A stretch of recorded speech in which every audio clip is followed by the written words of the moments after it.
10 o'clock in the morning on Thursday, June 2nd, 2022.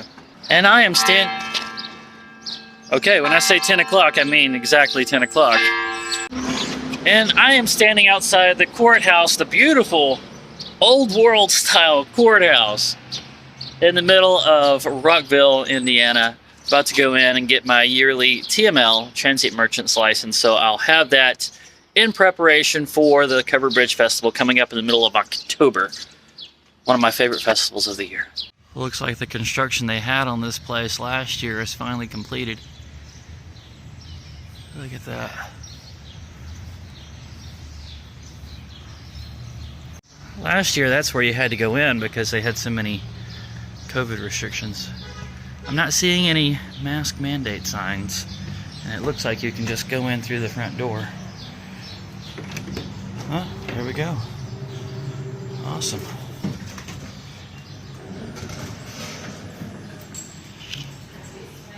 What office was this? This is the auditor's office. Auditor's office?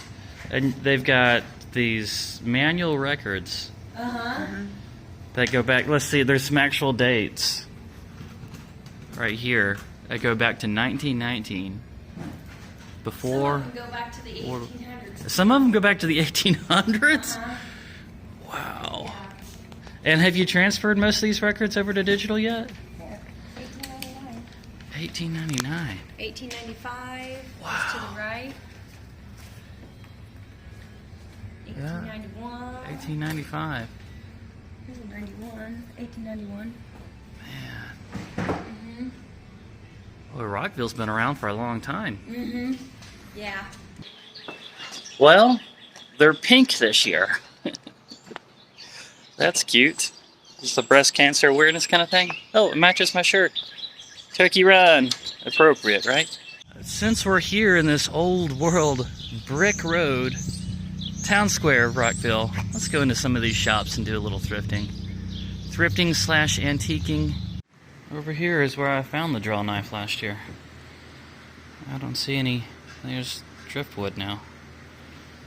It's a giant ceramic coated teapot there.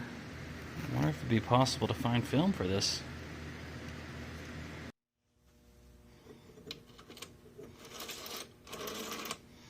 Oh, rotary phone.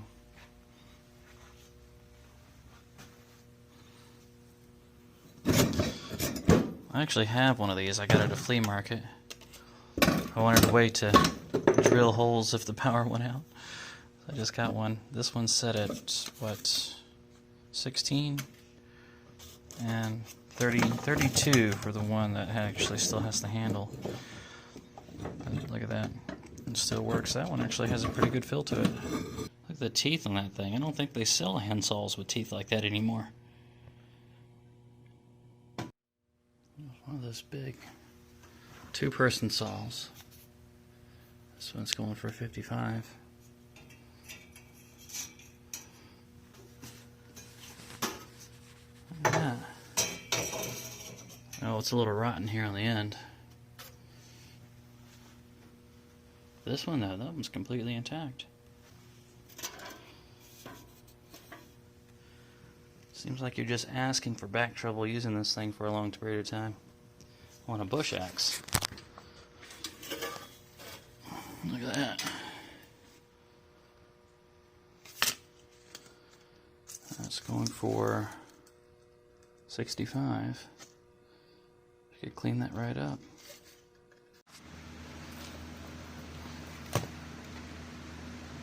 Oh, look at that. Old Polaroid cameras.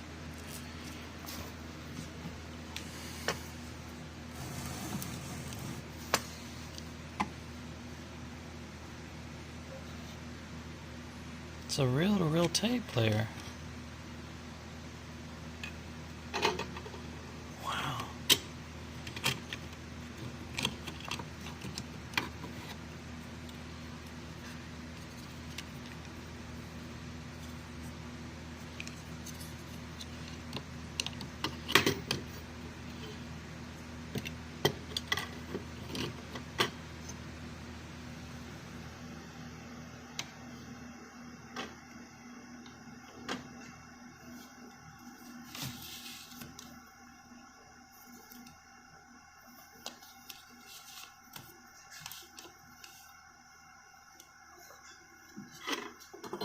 if I started collecting stuff like this, there'd be no end to it.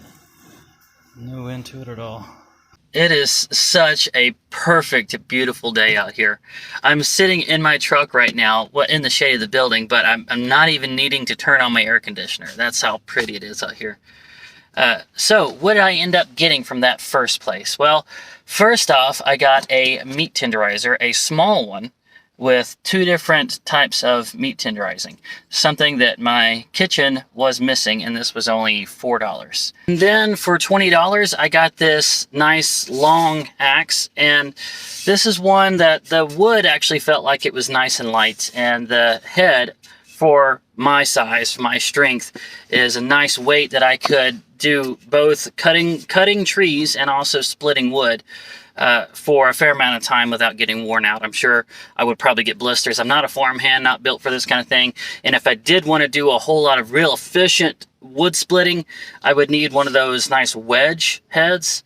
And I think they've also got a wedge that you slam down in there and then you hit it for like some real serious wood splitting. But for me, just having that little 1.5 acre piece of property, this is something that I knew I was definitely eventually going to need. And it looks like this has got a nice edge on it. Somebody's taken some time to sharpen it up. And it's got some kind of rust-resistant coat on here. And it was only $20. I think if you were to get one of these from a hardware store, you're going to pay at least $35. And so it was a good deal. Went ahead and picked it up.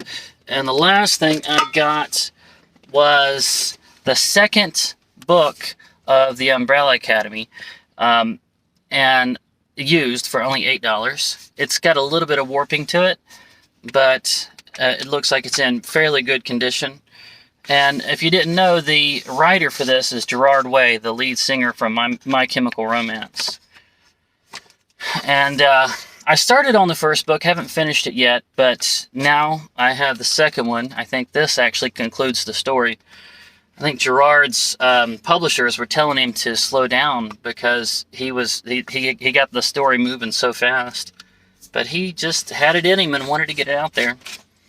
So now I've got both of them. Alright, on to the next place. What's going on with this old Popeye? I don't remember him ever having these little tattoos on his cheeks. What is that? Now, this right here is amazing. I just found that reel-to-reel audio tape player in the last place, and now I'm actually finding audio recordings that I could probably play on it.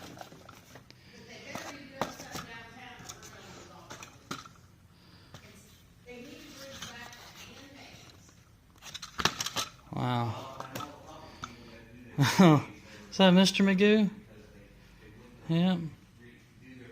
8mm sound. Sloppy jalopy. Destination Tokyo. Wow. Is it weird that I'm fascinated by old mason jars, these ball mason jars? You know, because I'm used to the flats and rings, but these old things, look at the way, I think it was wax. If I can just get this off. Yeah, there it is. That was your seal right there. This wax, I think this was replaceable from year to year. And then you would just use this. And I came up with the flats and rings later, which is probably better. It's got kind of a bell shape to it. It expands out. Big old chunky threads. It's got that nice bluish color to it. I like the shape of these too. Seems like it would be so much easier to get stuff out with the wide mouth and this smooth sides, you know, like that. The only thing I got out of that place was a $3 cheese grater, and I wanted one, been looking for one, small like this for the camper. I certainly didn't want to get one of those big cheese graters that was like a big box shape. So yeah, I've been looking for one that's a good size like this. And there we go. Little kitchen supplies, something small enough I can just toss it in a tote and stick it under the bed. Take it out when I need it. Alright, on to the next place. Alright, so now let's try Aunt Patty's Antiques.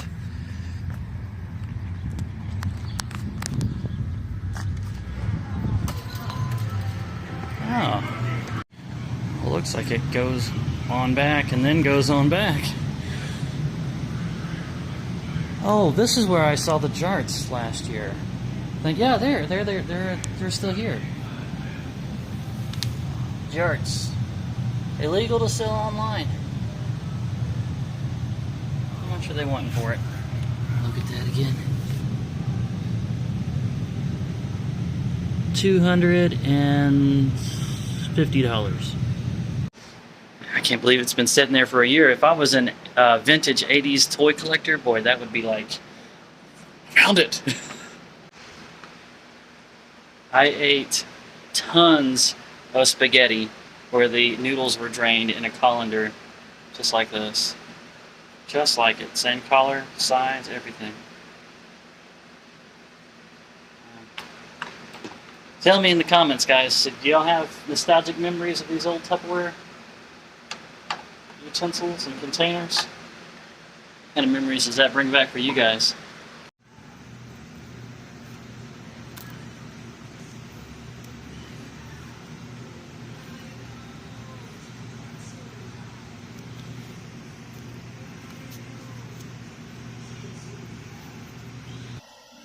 Got a whole basket full of Shirley Temple VHSs. Dimples. You really get to looking into the exploitation that she had to go through. It's kind of sad. But she was set for a long time. And after that, didn't have to work again. Little rebel. Is it weird that I look at Jello molds like this now and I'm just like, I already have, I have two of. More vintage records. Again, that's something that if I started collecting, there'd be no end. There'd be no end to it. Oh. Star Wars. It's not by Drew Struzan. That I see a shelf like this and I'm just like, that is an impressive collection of Pyrex there. And it looks like some Owens Corning as well. I think it's mostly Pyrex, yeah. Vintage Pyrex, a whole shelf full of vintage Pyrex. Man, you never see this. Well, you'd be proud of me. I actually resisted the urge and didn't end up buying a bunch of Pyrex casserole dishes like I wanted to. But when I'm totally honest with myself, I have all the casserole dishes I'm going to need. It's just me and my cat in the studio, and I don't need to spend money on that. But what I ended up getting was just a single $4 DVD. This one is called Appaloosa. It was made in 2008, and I'm normally wary of modern-made Western movies. It seems like all they do now is just take movies that were made in the heyday of Westerns back in the 50s, 60s, and the days of Good, Bad, and the Ugly, and the Dirty Dozen, and they just take those and they try to remake them and just focus more on the spectacle and the beautiful landscapes and don't focus on the story and the characters like they should. But in this case, though, I'm optimistic. Partly because it features Viggo Mortensen, which you guys would know as Aragorn on the Lord of the Rings series. And then I really liked him after that on Hidalgo, where he portrayed a cowboy and did it really well. And it seems like I just haven't seen him again since then. I don't know if he's retired from acting or what it is. And then also there's Ed Harris here. And he is got the ability to just look menacing and scary, completely silent. The two of them together and kind of this modern action Western, modern-made action Western. We'll see how it goes. Hopefully it will be worth the $4 I spent on it. Alright, on to the next place. 1:30 now, and I think I'm going to have lunch at Arrons on the Square. Arrons. on the square.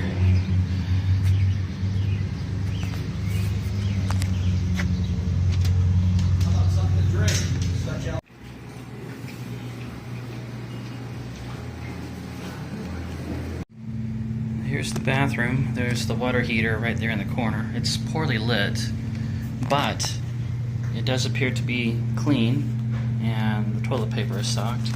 See about the soap. Ah, plenty of soap and paper towels. Paper towels? Ah, paper towels. Okay. Well, the bathroom is a little janky, but it passes on the cleanliness scale. And so I got the mushroom Swiss burger. They sent it out with actual silverware, not plasticware. Gives it kind of a home feel.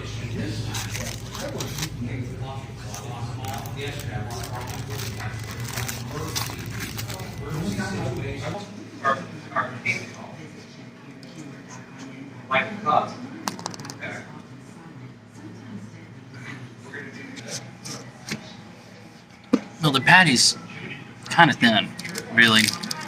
And the bun, there's nothing, absolutely nothing special about the bun. There's not even sesame seeds on it. Just regular white bread. Not like a very thin, too. I'm not impressed. Let's try the fries now. Fries are done well. They're done right. These are done right. Not taken out too early and not kept down too long. There's like no salt on here, but I think that's so that you can sprinkle enough salt on there. Salt it to your own taste. Which I don't like a lot of salt anyway, so it's just good. Final thoughts and final score for Arrons AA Runs on the Square here in Rockville, Indiana. While the hamburger itself may have been very basic, kind of thin, and not impressive, if I had only gotten the hamburger and gotten a water, not a bottled water, it would have come up to $9.50 plus tax. As it is, I only paid $11.34, including the tax. And so, for the price, that's about as good as you can expect. And also, the interior was really nicely done there. Well decorated, cool, clean. They actually brought the food right out to your table. If you didn't want to go up to the counter and order it, he would actually come out to the people sitting at the tables and take orders just like a regular sit-down restaurant. Also, there was a lot of other things on the menu, a lot of subs and chicken salad croissants, bagel sandwiches, and breakfast items. And they sell ice cream, and it's good Bluebell ice cream as well. So, yes, I would probably do this restaurant again. I think next year when I come out to buy my TML, I'll try to get here a little earlier and try some of their breakfast items. So, I'm going to go ahead and give Arrons on the Square a full 10. I think they deserve it, and I think they are doing the best they can with what they have, and they're keeping the prices low as best they can. And yeah, so 2 thumbs up to that. And that is going to be it for this one. I think that is going to be, yeah. Let's go ahead and end out the whole video. I think I've shown enough of my thrifting and whatnot out here. And so, guys, if you liked it, give me the good old thumbs up. Subscribe if you haven't already. Turn on notifications when you do. I look forward to reading your comments, and I look forward to seeing you in the next one.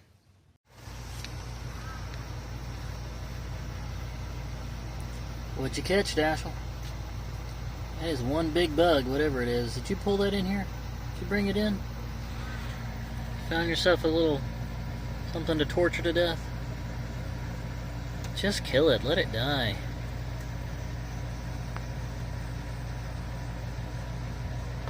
Oh, it's gonna go under the fridge now. Should have killed it while you had a chance.